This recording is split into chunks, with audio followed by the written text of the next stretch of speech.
Aleluya. Ese Cordero de Dios, hermano, le ha placido inclinar su oído a esta congregación y permitir que nuestra alabanza llegue ante su presencia. En esta hora se nos motivó, se nos incentivó, se nos se nos recordó que estamos aquí para adorar al Señor. Y qué mejor manera de exaltar lo que sabemos que Él ya merece, pero de nuestra parte decir: yo sé que lo mereces, pero aún así te lo doy por elección. Y yo creo que eso es importante y muy significativo para nosotros y para el Señor. Así que le invito en esa misma actitud que hagamos una oración para ponernos en las manos del Señor en esta hora, tanto ustedes como yo, para poder ser ministrados por la palabra de Dios. Yo creo que es un momento muy adecuado. Usted sabe, si es miembro usual de esta congregación, que hoy se celebra Domingo de Consagración. Recordamos la muerte del Señor, recordamos su resurrección, recordamos que no es un Dios muerto, es un Dios vivo. Recordamos también que Él va a venir por su iglesia un día, y eso es lo que estamos esperando en el nombre del Señor. Así que le invito que oremos en esta hora y pongamos esta palabra en las manos del Señor para que ministre nuestro corazón. Precioso Señor, estamos en esta hora delante de tu presencia, porque tú has sido bueno con nosotros. Has permitido que nuestro corazón, nuestro cuerpo físico, nuestra alma manifieste en una actitud de adoración delante de ti. Y en esta hora queremos dedicarte este tiempo extra que vamos a poner en tus manos, que es escuchar tu palabra, que es reflexionar acerca de tu sagrada escritura, y también, Señor, permitir que esa enseñanza penetre en lo más profundo de nuestro corazón, de nuestra alma, de nuestro espíritu, y así poder realizar los cambios o los refuerzos pertinentes que nuestra alma está requiriendo delante de ti. En esta hora me pongo en tus manos, Señor. Guarda mi boca, guarda mi espíritu de decir algo incorrecto desde este lugar, y pongo en tus manos a esta congregación, que podamos juntos reflexionar y comprender que tú eres digno de toda la gloria, de toda la honra y de toda la alabanza en todo momento. En el nombre precioso de tu Hijo amado, te adoramos en esta hora. Amén, amén y amén. Señor, gracias por tu presencia. Hermano, le invito que me acompañe a sus sagradas escrituras antes de que tome su lugar. Yo vi que el pasaje que se encuentra en Éxodo capítulo 12, versículos 21 al 28. Éxodo 12, versículos 21 al 28. Cuando lo tenga, me dice un amén, un gloria a Dios, o como Dios ponga en su corazón, alabar su nombre.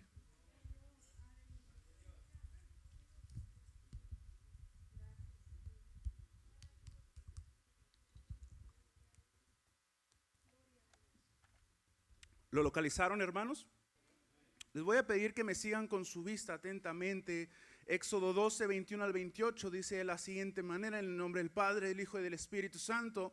Y Moisés convocó a todos los ancianos de Israel y les dijo: sacad y tomaos corderos por vuestras familias y sacrificad la Pascua. Y tomad un manojo de hisopo y mojadlo en la sangre que estará en un lebrillo, y untad el dintel y los dos postes con la sangre que estará en el lebrillo. Y ninguno de vosotros salga de las puertas de su casa hasta la mañana, porque Jehová pasará hiriendo a los egipcios, y cuando vea la sangre en el dintel y en los dos postes, pasará Jehová aquella puerta y no dejará entrar al heridor en vuestras casas para herir. Guardaréis esto por estatuto para vosotros y para vuestros hijos por siempre.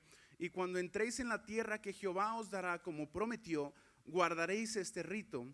Y cuando os dijeren vuestros hijos: ¿qué es este rito vuestro?, vosotros responderéis: es la víctima de la Pascua de Jehová, el cual pasó por encima de las casas de los hijos de Israel en Egipto, cuando hirió a los egipcios y libró nuestras casas. Entonces el pueblo se inclinó y adoró. Y los hijos de Israel fueron e hicieron puntualmente así como Jehová había mandado a Moisés y a Aarón. Le invito a que tome su lugar, hermano, en esta hora. Doy gracias al Señor por la oportunidad, privilegio, responsabilidad que es estar delante de ustedes una vez más. Yo, un poquito al contrario de la hermana Betty, ¿verdad?, que dirigió, yo este clima me confunde bastante, hermano. No sé si abrigarme o no abrigarme. Es el santo dilema cuando estamos pasando de calor a frío, pero bueno, ¿verdad? Es parte del clima y de los cambios que el Señor nos permite vivir en la cuestión de la naturaleza. Este pasaje, hermanos, pudiera sonar un poquito ya muy predicado. Cuando estaba analizando los pormenores de esta palabra, de lo que Dios ponía en mi corazón, yo de repente, ¿verdad? Como dijo nuestra hermana Adriana en la mañana, los que estuvieron, ¿verdad? En veces hacemos oraciones feas delante del Señor y le dije, Dios, bueno, un pasaje que a lo mejor no predisponga a los hermanos y digan, ya sé de lo que me va a hablar, ya me conozco al derecho y al revés. Y no niego que a lo mejor muchos de ustedes conozcan más este pasaje que yo. Pero a medida que meditaba, investigaba comentarios, traducciones, el Señor decía, bueno, aquí tengo que decir algo a tu vida primero, después al pueblo del Señor. Y ahora sí, como dicen por ahí, ¿verdad? Nos hacen manita de puerco y ahora sí, ni para dónde nos hacemos. Dije, bueno, Señor, sea tu nombre exaltado. Y cuando analizaba este pasaje, hermanos, el contexto histórico de es muy conocido por todos nosotros, porque sabemos que el pueblo de Israel tuvo un momento en su historia en el cual no fue libre en lo absoluto. Existía solamente para servir a un pueblo opresor que sabemos que es el pueblo de Egipto, los egipcios. Entonces aquí podemos ubicarnos en un punto decisivo de su vida, en el cual no eran ni esclavos, no eran tampoco libres, estaban en un periodo de transición. Porque a estas alturas ya vemos que Dios había obrado a su favor, incluso en Egipto. Si nos vamos capítulos atrás y analizamos por ahí a ojo de buen cubero, a un vistazo, vemos que ya Dios estaba obrando a su favor. Moisés ya había sido enviado para librarlo como pueblo. Ya habían sido deliberadas o entregadas 9 de 10 plagas en ese momento. Entonces el Señor ya estaba a punto de liberarlos, pero aún no lo eran. Entendiendo un poquito el trasfondo que les acabo de resumir, válgame, ¿verdad? En pocas palabras, este pasaje podemos comprenderlo un poquito mejor. No sé a cuántos de ustedes, ¿verdad?, les gusten los estados intermedios. Casi siempre a todos nos gusta el sí o el no, pero el no sé a cuántos de ustedes les desespera. En la mañana que estaba con algunos de sus hijos, les dije, en ocasiones nos hacen una pregunta y la clásica respuesta es, y bueno, ahí en la escuela dominical tenemos una respuesta para todo que es, depende, ¿verdad? Les dije, yo estaba pensando en no sé, pero yo creo que también el depende en ocasiones depende, ¿verdad?, de nuestra actitud. O nos cae bien o nos cae mal, ¿verdad? Pero hay situaciones en las cuales si nos responden depende, parece que nos encienden un poco más el enojo que calmarlo. Entonces el pueblo de Israel estaba en un depende, por así decirlo. No eran esclavos, no eran libres, pero depende de lo que sucediera. Iban a pasar de un estado o iban a volver al otro. No desconocemos, ¿verdad?, cómo se hubiera desenvuelto la historia. Pero estamos ante la antesala de una proeza que el Señor hizo. Pero quiero resaltar unas cuestiones muy particulares y para ello quiero darles un poquito de trasfondo al respecto. Para estas alturas ya habían pasado, como les dije anteriormente, 9 de 10 plagas en el pueblo de Egipto. Se los nombro rápidamente: la plaga de sangre, plaga de las ranas, plaga de piojos, plaga de moscas, plaga del ganado, plaga de las úlceras, del granizo, de langostas y la plaga de oscuridad. Todas y cada una de ellas habían traído una carencia al pueblo de Egipto. Si está interesado, ¿verdad?, en repasarlos, ahí se encuentran en capítulos anteriores. Pero ya habían sucedido 9 de 10. Faltaba la última. Esta había sido la diferente o la un poquito más específica de parte del Señor.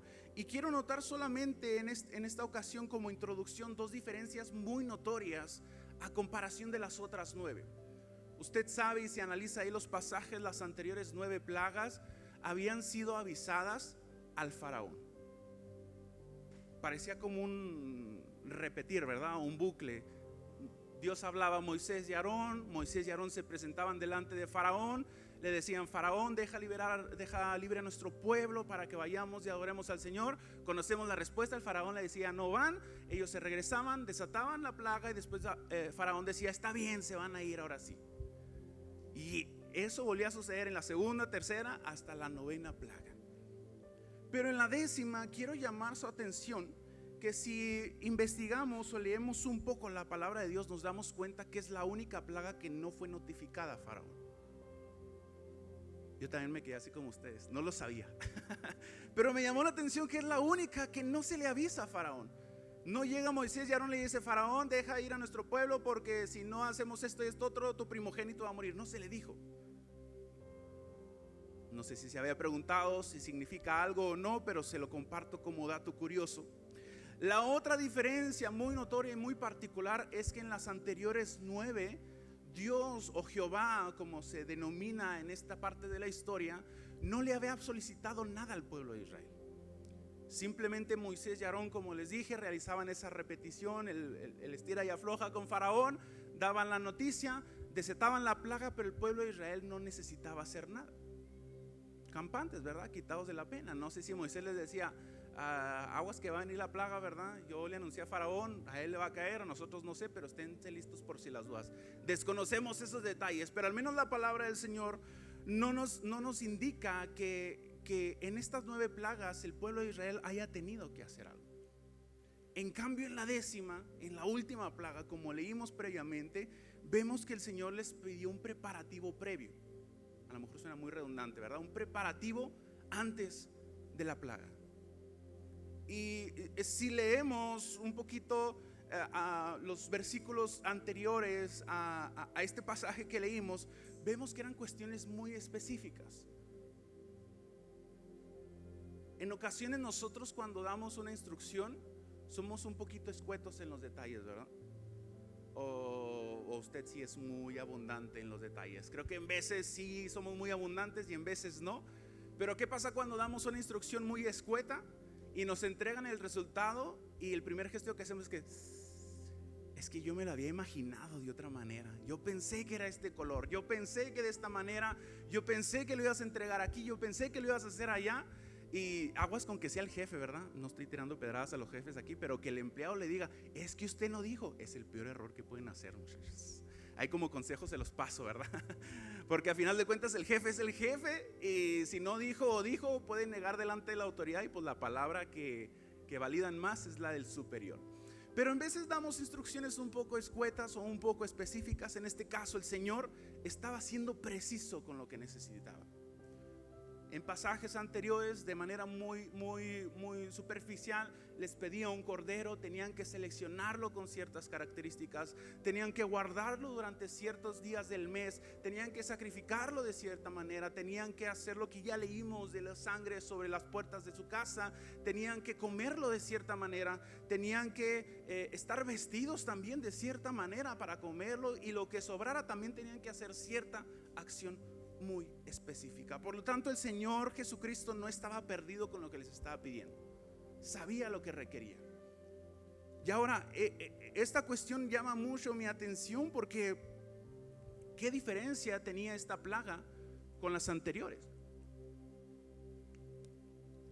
Si bien pudiéramos denotarlo muy evidente, ¿verdad? Es que en las anteriores no murió el primogénito de Faraón, pero todos eran castigos para el pueblo de Egipto. O a menos que a algunos de ustedes les gusten mucho las moscas, ¿verdad? Y no sea castigo para ustedes estar ahí todo mosqueado o algo por el estilo.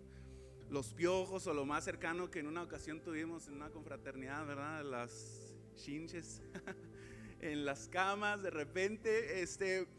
Yo creo que a nadie nos es cómodo disfrutar este tipo de juicio de parte del Señor. Por lo tanto, podemos decir que aparentemente no hay ninguna diferencia. Todos eran castigos para el pueblo de Egipto, para lograr precisamente que el pueblo de Israel fuera libre en ese momento, que lo dejara ir. Y por ello es que quise manifestar en estas dos diferencias muy particulares el título de este pensamiento que traigo para ustedes en esta tarde es cobertura por excelencia. La cobertura por excelencia. Y al notar estas dos cuestiones muy distintas a comparación de las demás 9, quiero traer ante ustedes solamente 3 razones por las cuales la cobertura que Dios les estaba brindando en esa plaga era mejor que las otras 9. ¿Por qué les digo que era mejor que las otras 9? Porque la primera diferencia o el primer agregado es que su protección sería más efectiva que la que habían heredado previamente.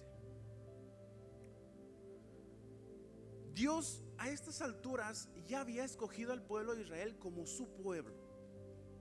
No era desconocido para Israel que ellos fueran el remanente, que ellos fueran el pueblo del Señor, que ellos iban a ser encaminados por Dios, que ellos iban a ser protegidos por Dios, que Dios iba a pelear sus batallas. No era desconocido para ellos. Traté de buscar el dato un poquito, pero no lo encontré. Pero casi creo que el pueblo de Israel fue escogido desde Abraham.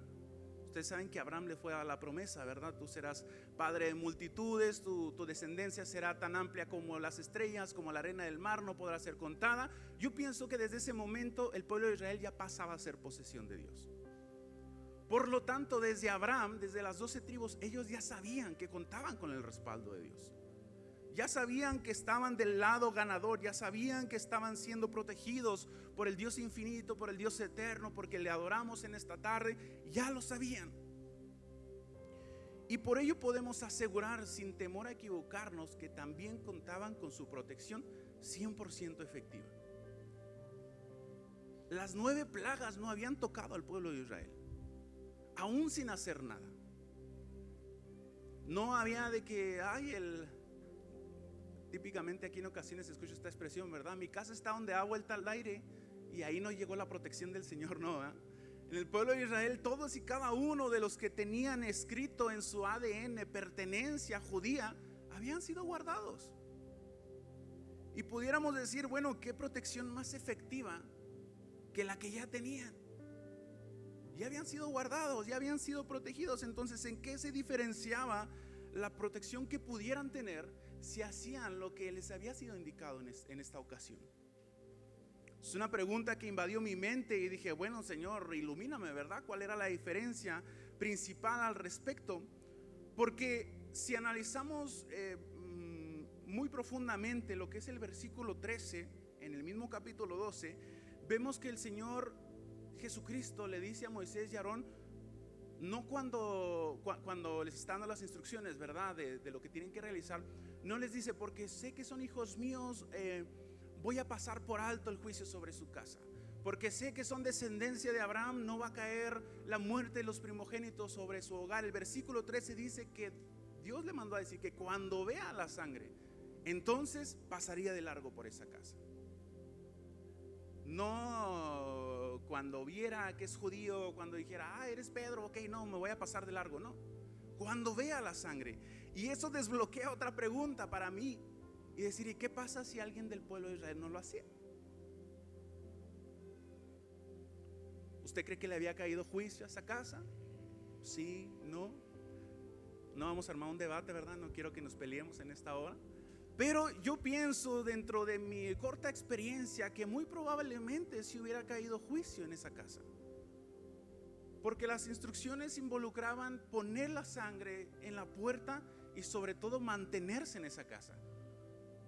La palabra del Señor dice, no salgan de su hogar hasta en la mañana. ¿Y qué pasa con los que aquí nos acostamos muy noche, verdad? A las 12, 1 de la mañana andamos ahí de vagos, imagínense. Qué difícil ser el primogénito de la familia en ese momento, ¿verdad? ¿Cuántos primogénitos hay aquí, hermanos? Levanten su mano.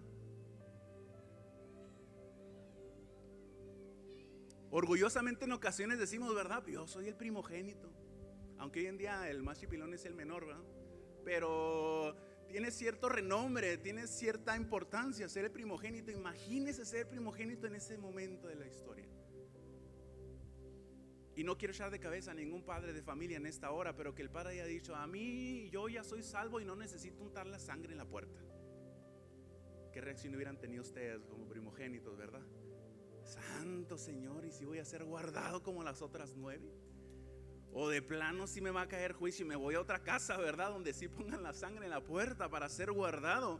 Yo pienso que a lo mejor la duda nos hubiera invadido de decir, Señor, si tú ya me salvaste 9, ¿me salvarás la 10ª si no seguimos tu instrucción? Pero la Biblia no nos dice, no nos manifiesta que haya sucedido algún escenario similar, ¿verdad? Pero permítame volar un poquito la imaginación.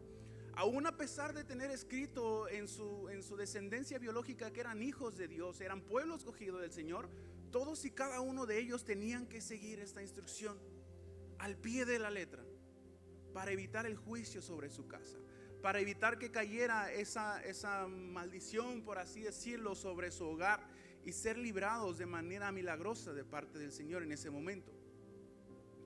Las instrucciones eran tan específicas, fíjese hermano, que eran desde el día en el que tenían que escoger el cordero, las características del cordero, hasta qué hacer cuando sobrara después de consumir lo que debían consumir. Por lo tanto, era una serie de instrucciones muy detalladas. Dios quería mostrar en ese momento algo importante que iba a trascender hasta nuestros días. Ustedes saben que el sacrificio del cordero en ese momento iba a ser la imagen, iba a ser la representación de lo que haría el Señor Jesucristo por nosotros en una cruz.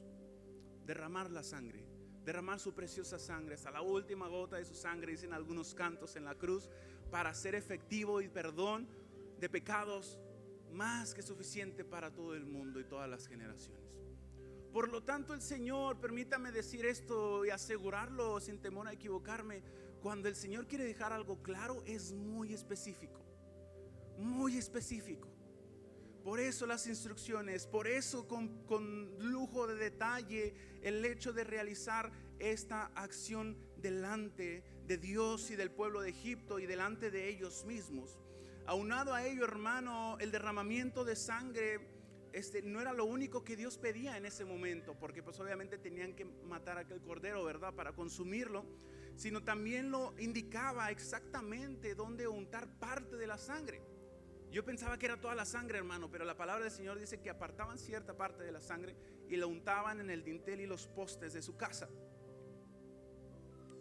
Por lo tanto, eso me lleva a la segunda cuestión, al segundo punto en el cual, ¿por qué esa cobertura era mejor que la que ya tenían como pueblo de Israel? Y es la siguiente: ¿por qué esta cobertura daría testimonio público de quién pertenecía a Jehová y de quién no? No sé si en aquel entonces, ¿verdad?, era mucha la diferencia física del pueblo de Israel y los egipcios. Usted sabe que hoy en día los conceptos que tenemos de cierto tipo de color de piel, de cierto tipo de manera de hablar, de cierto tipo de moditos, de palabras, ya podemos definir de dónde es la persona, ¿no? Y el clásico ejemplo, ¿verdad?, con los chilangos todos los ubicamos, ¿no? ¿O alguna vez no le ha tocado escuchar hablar a usted una persona chilanga? Yo creo que tienen un acento muy particular, lo escuchamos y decimos, es que es chilango. Y quizá no sea por nacimiento, ¿verdad? Quizá ha vivido allá, ¿qué le parece? Unos 10, 12 años, se le pegó el acento, pero no es chilango por descendencia. El color de piel, ¿verdad? Vemos y decimos, no, es de tal estado, es de tal lugar, es de esta situación. Y resulta que no es de tal estado, sino se fue a la alberca un domingo, ¿verdad? En lugar de venir a la iglesia, se quemó y ya viene todo quemadito. Espero no herir ninguna susceptibilidad, pero muchas veces nosotros definimos a una persona por lo que vemos. No sé si en ese momento existía un rasgo físico muy diferente entre un egipcio, entre un israelita, pero lo que iba a diferenciar mucho sus hogares, su casa, la construcción en la cual ellos vivían, era la cuestión que Dios les estaba pidiendo específicamente, que era untar la sangre sobre el dintel y sobre los postes de la puerta de su casa. No sé si ustedes sean de las personas que no soportan ver sangre, ¿verdad? Hay algunos casos muy extremos que incluso se desmayan cuando ven sangre. Pero siento que algunos de nosotros hemos tenido un contacto con este tipo de imágenes, ya sean muy tangibles o en películas, en pantalla de su teléfono, celular, computadora, yo qué sé. Pero es una escena un poco escandalosa ver mucha sangre. Es algo muy notorio, se deduce fácilmente cuál es una mancha de sangre y cuál no. Entonces imagínense que de repente, ¿verdad?, la palabra de Dios tampoco me da mucha luz al respecto, pero quise investigar acerca de si el pueblo de Israel cohabitaba con los egipcios en un mismo lugar geográfico, o los tenían así como, no voy a decir ninguna colonia, ¿verdad?, como la colonia que usted quiera pensar, que es la más así como más refundida en casas grandes. No sé si los israelitas vivían por allá y los egipcios vivían, pues todos vamos a decir Dublán, ¿no?, que es la colonia un poquito más ahí de caché, por así decirlo. No encontré una información muy específica al respecto, pero imagínense por un momento que no vivían juntos o vivían así como vecinos, y de repente sale un egipcio y empieza a ver todas las manchas de sangre en las casas de los israelitas. si fueran así de curiosos como nosotros los mexicanos, ¿verdad? ¿Qué pasa cuando vamos conduciendo y vemos un accidente? Pasa uno de largo, ¿verdad? En el carro. No, ¿verdad? Si se puede echar la U, se la echa, ¿verdad? Se le echa y vuelve a ver si es alguien conocido. Yo creo que con fin de ayudar, ¿verdad? Si hay alguna necesidad, uno se baja inmediatamente y brinda su ayuda, su apoyo en aquel momento. Pero imagínense que un egipcio pasa por ahí, empieza a ver las manchas de sangre. Yo creo que la pregunta era obvia, ¿verdad? ¿Y estos locos qué traen? ¿O qué sucedió? ¿Qué, una nueva tendencia de adorno en el hogar? No lo sé, ¿verdad? Pero esa pregunta quizá invadió la mentalidad de algún egipcio. Decir, ¿qué está sucediendo? ¿Por qué todos los hogares de los israelitas están teñidos de sangre en sus puertas? Por lo tanto, podemos decir que era una evidencia muy notoria, muy escandalosa, delante de los ojos del pueblo, delante de los ojos de la gente y de algún que otro curioso, ¿verdad?, que pudiera pasar por ahí. Pero cuando yo estaba analizando un poquito acerca, porque vemos que el Señor incluso les indica dónde untar la sangre.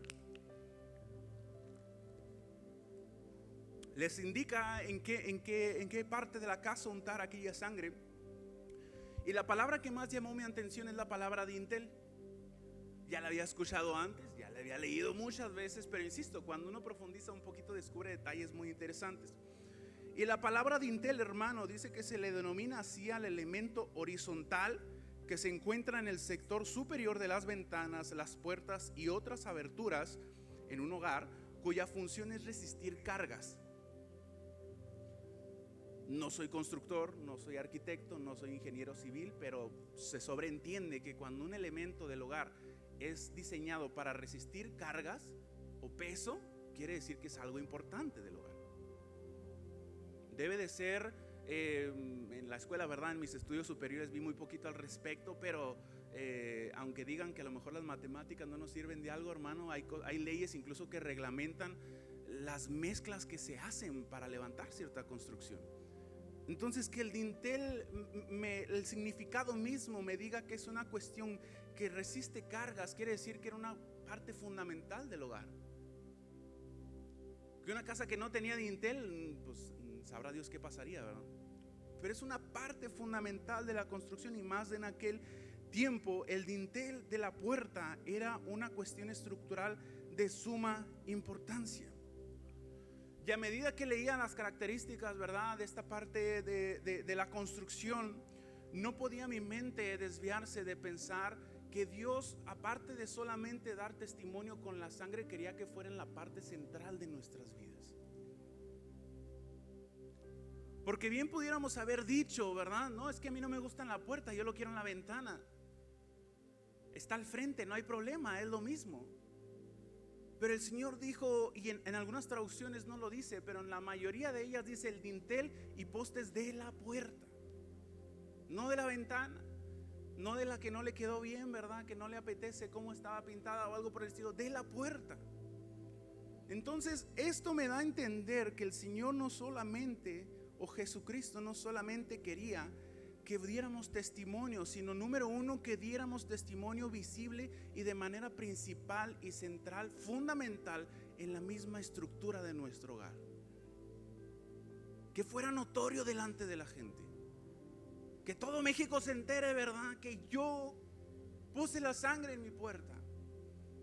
Que fuera visible, que todo mundo que entrara a su hogar no pudiera evitar sino ver las manchas de sangre, entrar, y al momento de salir se volteaba hacia atrás, ver de nueva cuenta la mancha de sangre. Era un testimonio visible. Y el número dos, como les dije, el dintel era una parte estructural de manera fundamental. Por lo tanto, Dios quiere que la sangre sea el centro de nuestra casa.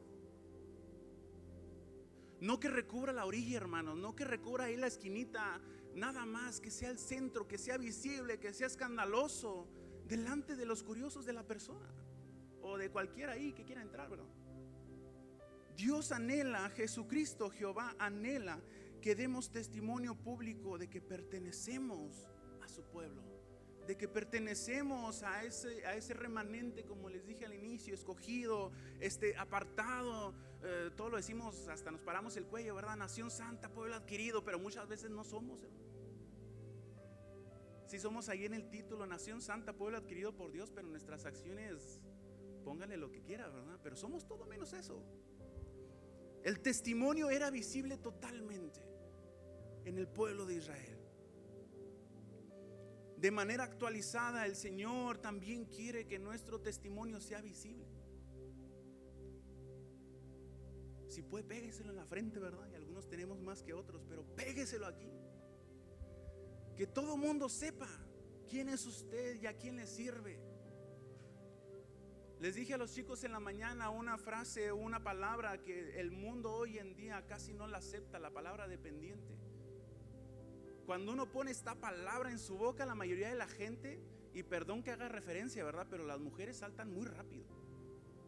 Usted depende del varón. Hombre, parece que les prenden ahí la mecha, ¿verdad? Yo puedo por mí misma. Y hoy en día tan de moda que está ese movimiento, ¿verdad?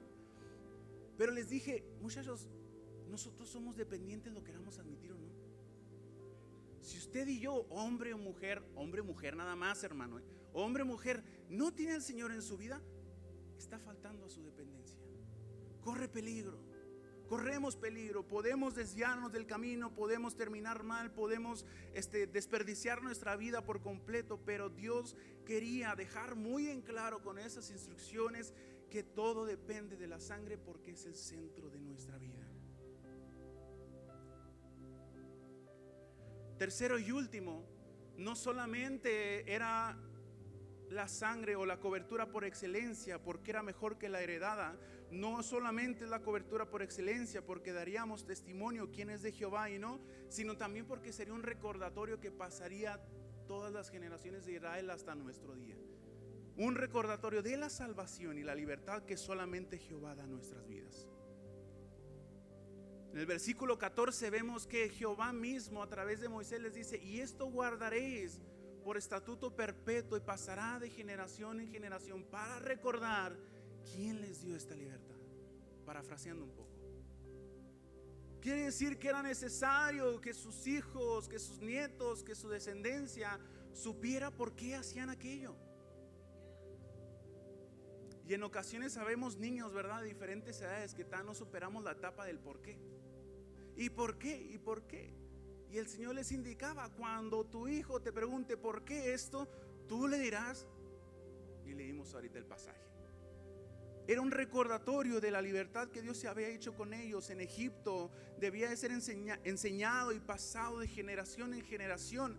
Y muchas veces nos enfocamos solamente en el concepto de enseñar el procedimiento. Los que están en la escuela, ¿verdad?, sabrán que la palabra procedimiento tiene un aspecto muy significativo en la resolución de un problema. Yo creo que a todos nos tocó que el profe dice: ¿y cuál es el procedimiento? El resultado correcto, pero no tenemos el procedimiento y reprobados, ¿no? El pueblo de Israel no solamente tenía que pasar el procedimiento o las especificaciones. No sé si ustedes se consideran como personas que olvidan fácilmente las instrucciones, o tienen una mente súper ágil y no se les olvida cada uno paso por paso y el orden ni nada. Pero yo me considero una persona, número uno, soy buena pero se me olvidan las cosas. Y dos, si no lo hago se me olvida más fácil. Entonces, pues imagínense, ¿verdad? Yo hubiera tenido que matar unos 2, 3 corderos para no olvidar cómo se tenía que hacer aquello o qué iba después de lo otro. Pero no hace referencia solamente a que se tenía que pasar el procedimiento. Lo matas de esta manera, apartas primero esta sangre, lo untas de esta manera y de repente le hacemos los agregados, ¿verdad? No lo untes con este trapito, con este funciona mejor. No era solamente el procedimiento, era enfocar su mirada en el autor de esa libertad que estaban gozando actualmente.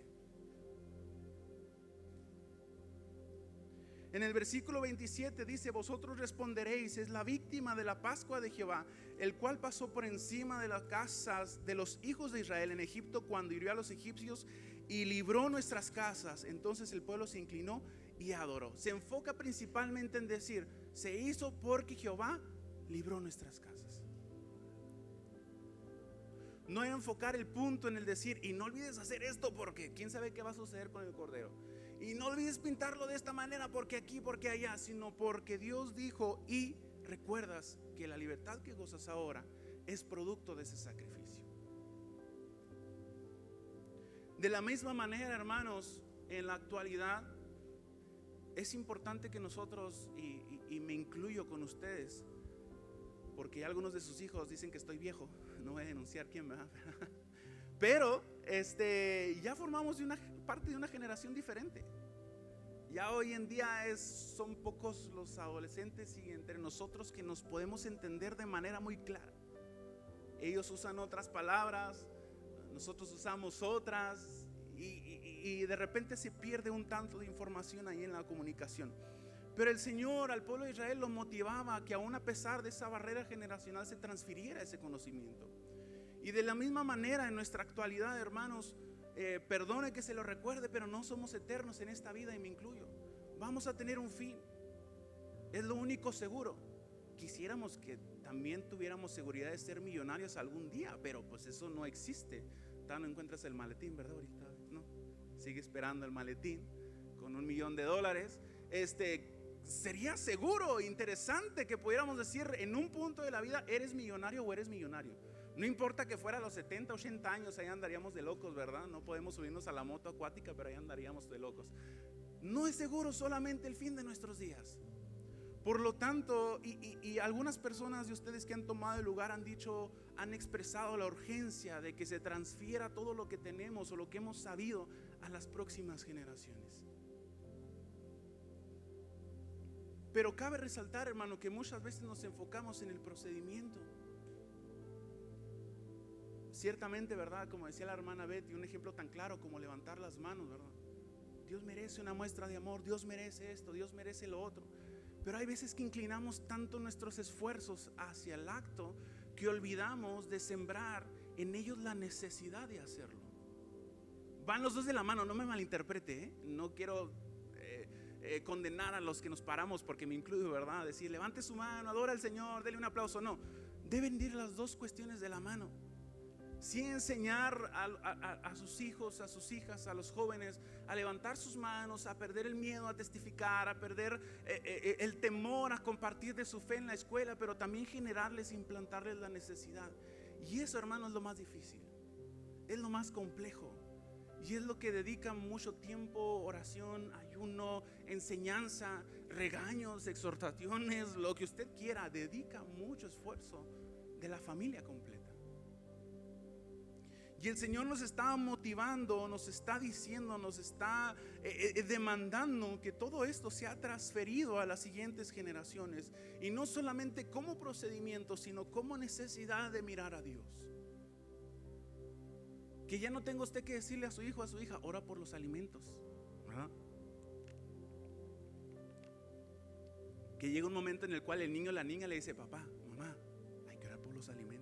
¿Qué tiene? Que escupa al bocado, no hay problema, que le dé vergüenza, ¿verdad? Qué bueno. Pero que ya la generación próxima nos enseñe. Y digo que no somos eternos, hermano, porque ya van 2 domingos y sus hijos serán testigos que les digo, me cansé de dar la dominical. Yo no sé si grito mucho, parece que voy corriendo, ¿verdad? Pero termino la escuela dominical y lo que hago es, me cansé, así les digo. A lo mejor ya estoy un poquito gordo, ¿verdad? Pero ya tenemos ciertas limitantes. Y el domingo pasado se nos predicaba acerca de Timoteo, como Pablo le decía, es urgente que prediques, porque mi vida ya acaba y la tuya está en todo su esplendor y necesitas hacerlo ya. Asimismo, recordar que la sangre debe ser el centro de nuestra vida debe de ser urgente, hermanos. Debe de ser urgente. Debe de entender su familia completa que la sangre de Jesucristo es lo único que los tiene como familia unidos, y si Dios les sigue permitiendo vida y salud hasta el día de hoy. Es lo único. Nada de, perdón si hago referencia a los doctores, ¿verdad? Nada del doctor de punta, nada del medicamento estrella, nada de la dieta del nutriólogo, nada de las vitaminas, del producto mágico. Es el Señor que me sostiene. Y cuando logramos implantar esa necesidad en las vidas, hermano, ya es poco lo que debemos insistir. Y ya llegamos a un punto, como les dije, las generaciones nuevas nos recuerdan que algo se nos olvida. nos corrigen, y no se sienta mal, hermano, debemos de ser muy flexibles. Cuando un niño o una niña nos diga, es que no era Jonás el del arca, era Noé, pues es un error muy ilógico, o quizás nos haya pasado alguna vez. Pero las nuevas generaciones deben de ser sabias, porque, y es un ejemplo que hasta la fecha, ¿verdad? Mi mamá muy fuertemente me daba, decía, es que tú no te vas a parar sobre el piso, te vas a parar sobre mis hombros, porque yo me vací en ti. Y eso es importante, porque llega un punto, hermano, en el cual nuestra necesidad es propia. No depende de lo que nos digan, no depende de si traigo ganas, no depende de si me da vergüenza, no depende de si la gente me ve, no depende de si no estoy con mis amigos, no depende si estoy con conocidos, esté con extraños, esté con nadie, esté solo, esté acompañado. Mi necesidad es mi necesidad. La sangre del Cordero inmolado en la cruz debe de ser lo que implantemos en nuestras generaciones, y sobre ello podemos construir todo lo demás. Sobre ese fundamento, sobre ese cimiento podemos empezar a construir lo que sigue, lo que usted quiera ponerle nombre, las enseñanzas, la homilética, el buscar el bautismo del Espíritu Santo, el aprender a predicar, el aprender a dirigir. Eso todo va sobre lo fundamental que es la sangre de Cristo. En esta hora le pido que se ponga sobre sus pies, hermano,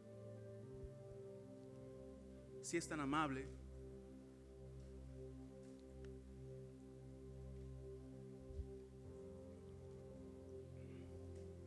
Les dije al inicio que este domingo es un domingo que como congregación local, ¿verdad?, solemos guardar con respeto, con continuidad. Que yo recuerde, han sido muy pocos los domingos que no son de consagración, que toquen de consagración. Han sido cuestiones demasiado extraordinarias, que se guarda con mucho respeto, porque es necesario que recordemos esta verdad que quizá intelectualmente conocemos, pero en nuestro día a día en ocasiones aparentamos olvidar. Es un domingo de consagración, es un domingo en el cual nosotros recordamos que Jesucristo murió en la cruz por nosotros, conociéndonos personalmente, sin conocernos personalmente, como usted quiera, pero murió por nosotros de todas maneras. Derramó su sangre en esa cruz para traer libertad a nuestra vida, para traernos, como decía el título del sermón, esa cobertura por excelencia.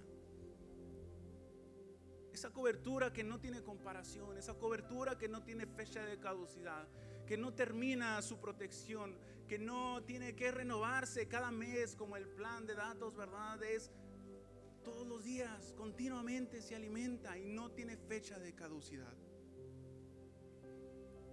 No solamente hay que conocer los sacrificios o los detalles acerca de la muerte de Jesucristo en la cruz, tampoco solamente es fundamental tenerlo como estandarte y como testimonio en nuestra día a día, sino coronamos con esa práctica pasándola a las siguientes generaciones.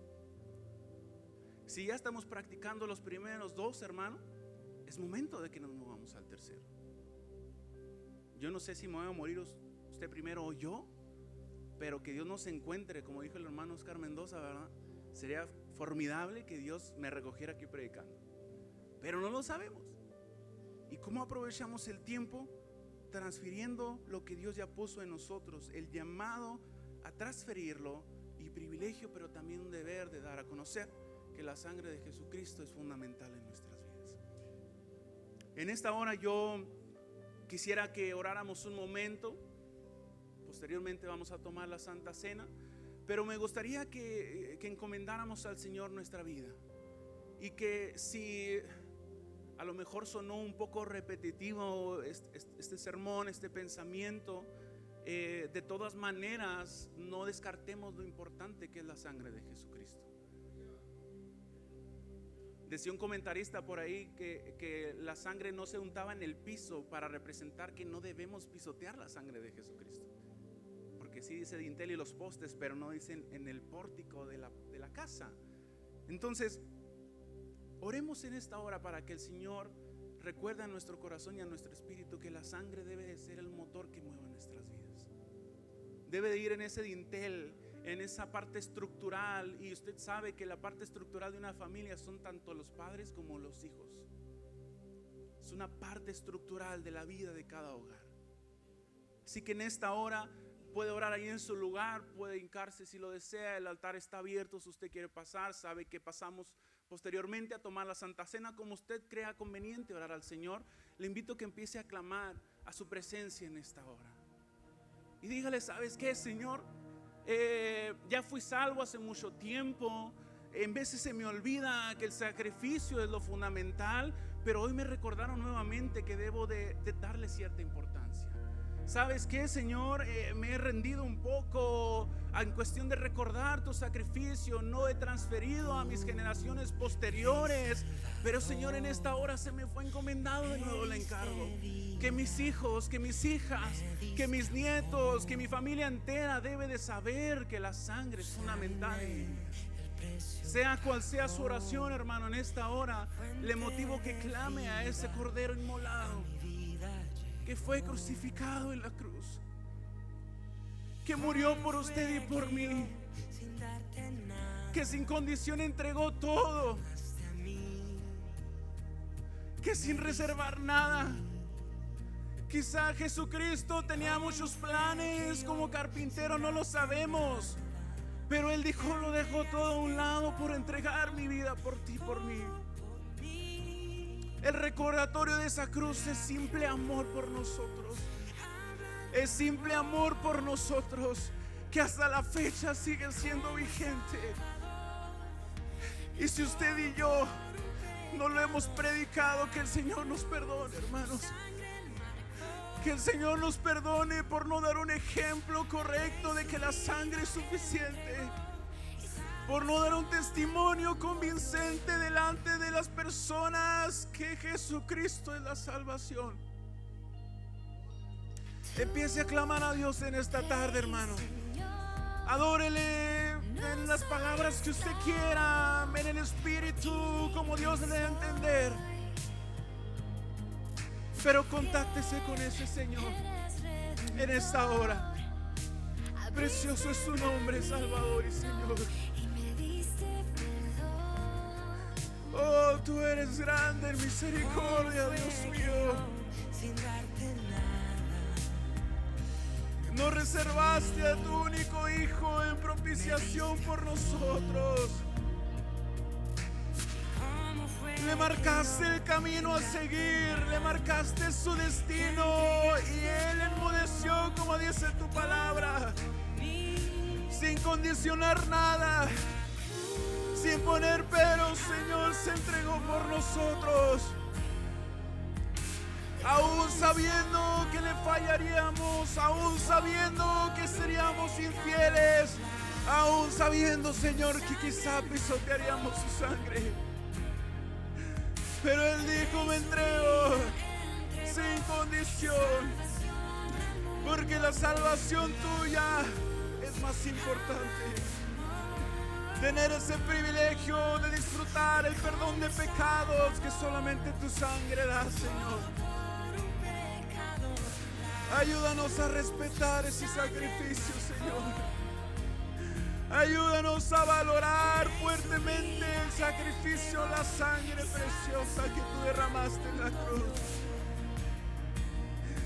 Y ayúdanos a transferirlo de manera premiante, porque el tiempo se acaba.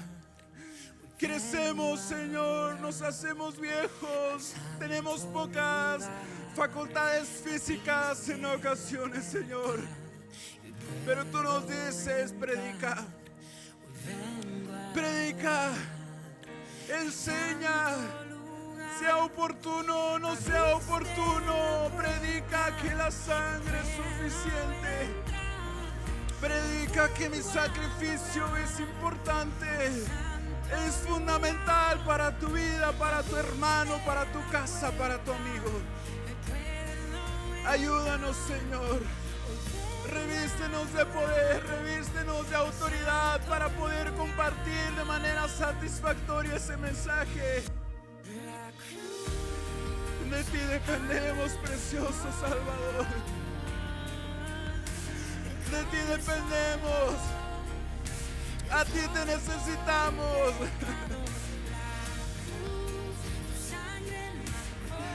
Sin ti nada somos, Señor. Tu sacrificio es fundamental para nuestras vidas. Oh. Bendito Señor.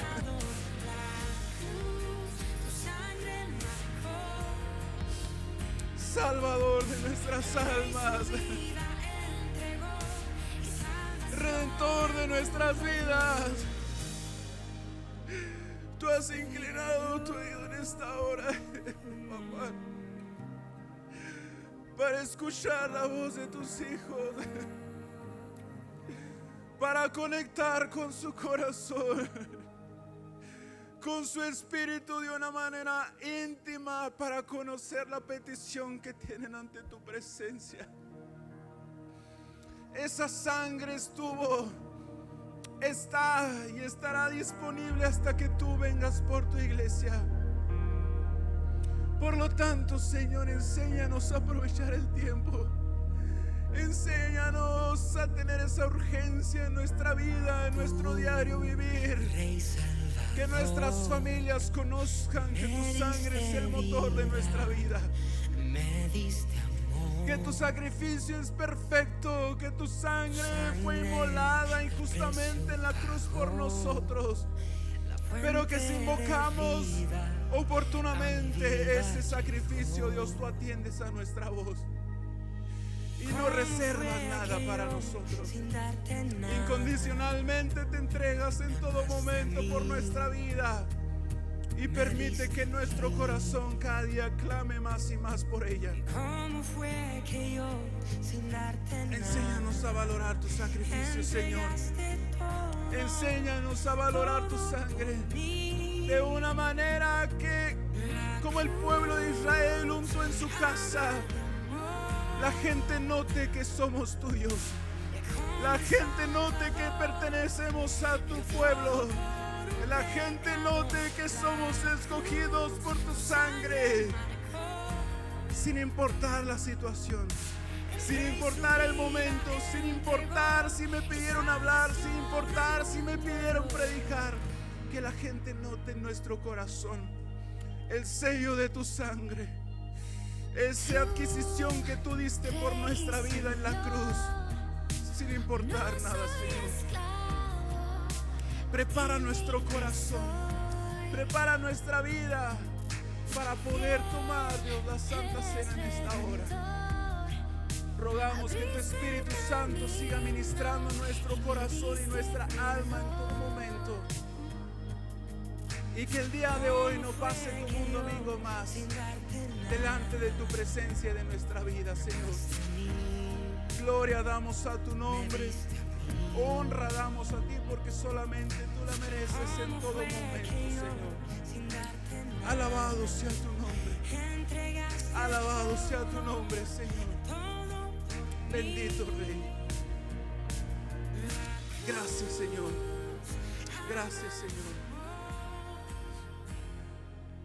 Hermano, en esta hora yo entrego el lugar, pero me gustaría que pudiéramos tomar conscientemente esta Santa Cena y decirle: Señor, hoy recuerdo tu sacrificio, recuerdo tu resurrección y recuerdo que te estoy esperando de nueva cuenta si es que nos vamos con Él. Dios les bendiga, hermanos, en esta tarde.